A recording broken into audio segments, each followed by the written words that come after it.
Merry Christmas.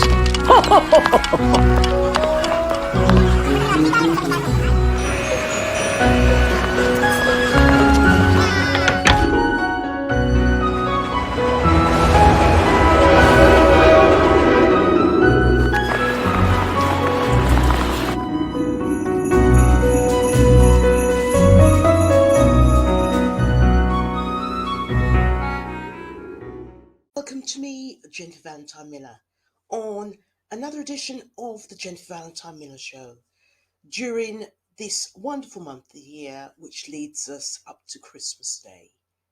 And I just hope once again that you're well. So just a while ago, we were listening to a presentation from London City Mission and one of its care workers. Their work will continue over Christmas, bearing in mind that the government's legislation around the conversion therapy ban, which has warned all forms of conversion therapy as unethical and potentially harmful. So it seems trampling upon each other in our demeaning language seems to be the way of providing how accurately we've gone against the scriptures. So God help me too as I strive not only to point out a speck in another's eye without noticing the entire tree in my own eye. Truth is not primarily an idea. It's a person, and they live inside of you and I. It is loving indeed to speak this kind of truth to each other. But if our love does not have the identifiable, we believe that we live in a society where it is more interesting to have the ability to walk in love, regardless of theological convictions, rather than to strive at being right. And that is what the outreach programs will continue to do over the Christmas season. The news this year is that there is another wave of a variant on the horizon. It could be with us in a big way. And this has halted the plans of businesses as well as local churches.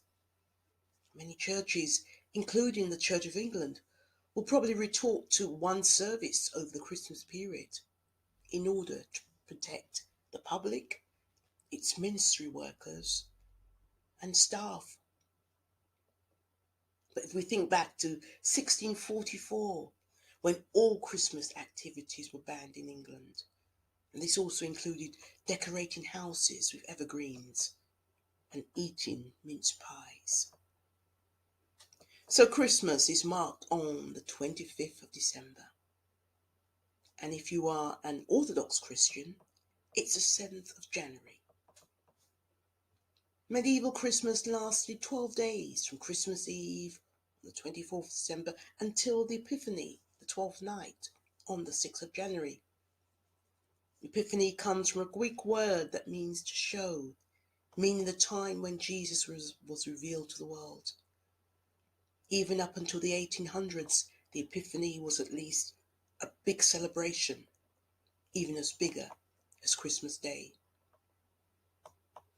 It is written that the Gospels do not mention the date of Jesus' birth. It is not until the 4th century AD that Pope Julius I set the 25th of December as the pagan celebration. So by 529, the 25th became a civil holiday, and by 567, the 12 days from December the 25th to the Epiphany were public holidays. Christmas, as we know it, is not only a Christian festival. The celebration has roots in the Jewish holiday of Hanukkah, the festivals of the ancient Greeks, and the folk customs over in Europe, Scandinavia. The Christmas message also tells us that Judaism was the main religion of Israel at that time, around Jesus' birth. The Jewish midwinter festival of Hanukkah marks an important part of Jewish history. It is 8 days long, and on each day a candle is lit. It is a time of remembrance, celebration of light, and a time to give gifts and have fun. Christmas, as we know it, has always been a combination of Christianism, paganism, and folk traditions. And yet again, as far back as 389 AD, St. Gregory Nazianzen, one of the forefathers of the Greek church, warned against feasting in excess, dancing, and the crowning of doors with holly and ivy. The church back then and today finds it hard to bury the pagan remnants of the midwinter festival. Because who likes to see the church at Christmas minus a nativity scene or a Christmas tree?